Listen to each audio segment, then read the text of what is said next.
our 35th anniversary, I said, "Oh, sweets, let's renew our vows." And he said, "Did they expire?" Found out they were identical. And from that moment on, we could not tell them apart. You know, politics is derived from the Greek poly meaning many and ticks meaning blood-sucking.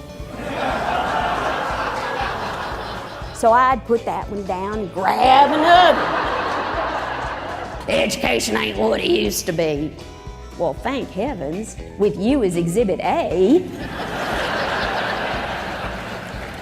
Now, possibly some of you are wondering, why is that woman wearing a colander on her head?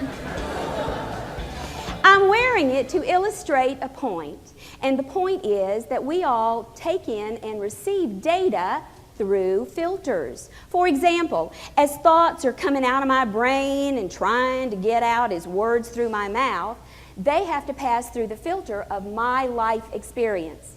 And as my words are coming in your ears and wandering around trying to find your brain,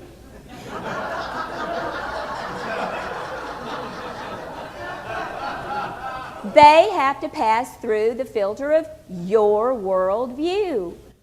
And if you want to become resilient and adapt and be responsive to change and not only survive but thrive in times of change, and if you want to be a leader of people who willingly grant you followership, which is a gift,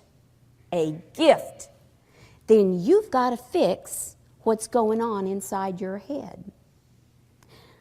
Because your attitudes and your thoughts make you who you are.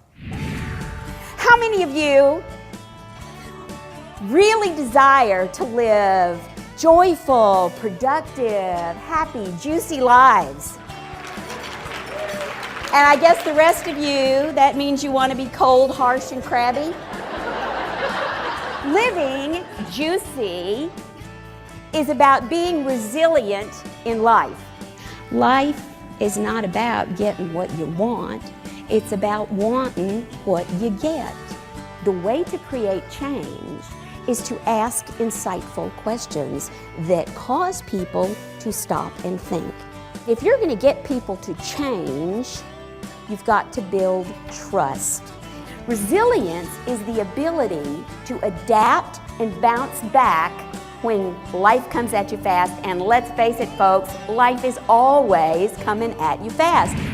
There I was in the methods department at this company, and the methods department consisted of me and Diane, and we were close. Oh, we were best friends.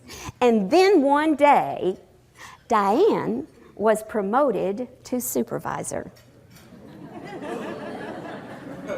Let me just summarize.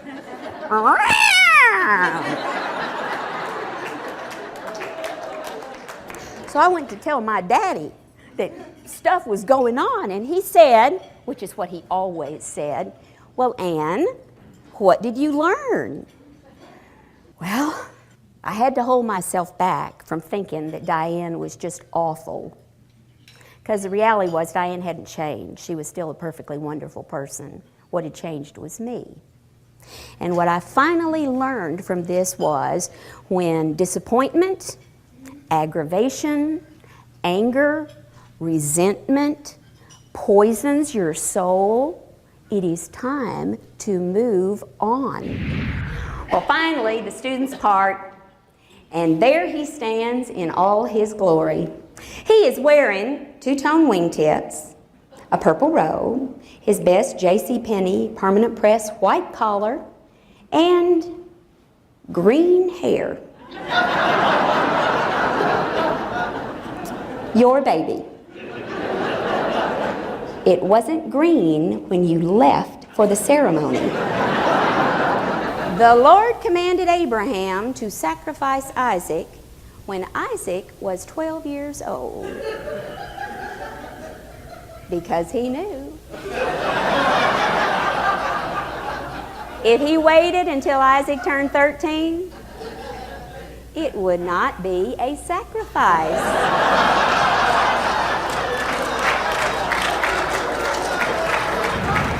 What are the elements, the characteristics of a person who does juicy living? Well, they have peace, joy, and love in their heart. They're gentle with other people. They're kind. They're patient. They exhibit self-control. And by cracky, people just like them. Isn't that the kind of juicy, out there, joyous living that you want? You can do it. All you have to do is question what's going on in your head. So if you would like to do juicy living, say, I think I'd like juicy living. Say it. Turn to your neighbor and say, I think I want to be juicy. Now turn to your neighbor and say, I am juicy. Juicy, juicy, juicy. I love that.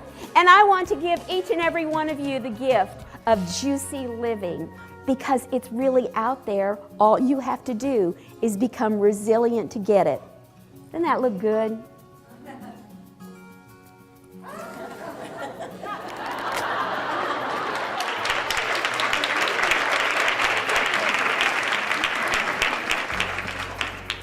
Okay, everybody, go out and live juicy. Thank you.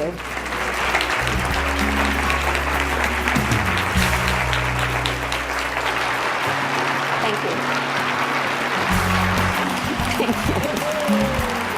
Thank you. Go back and be great. Go back and be great. Thank you.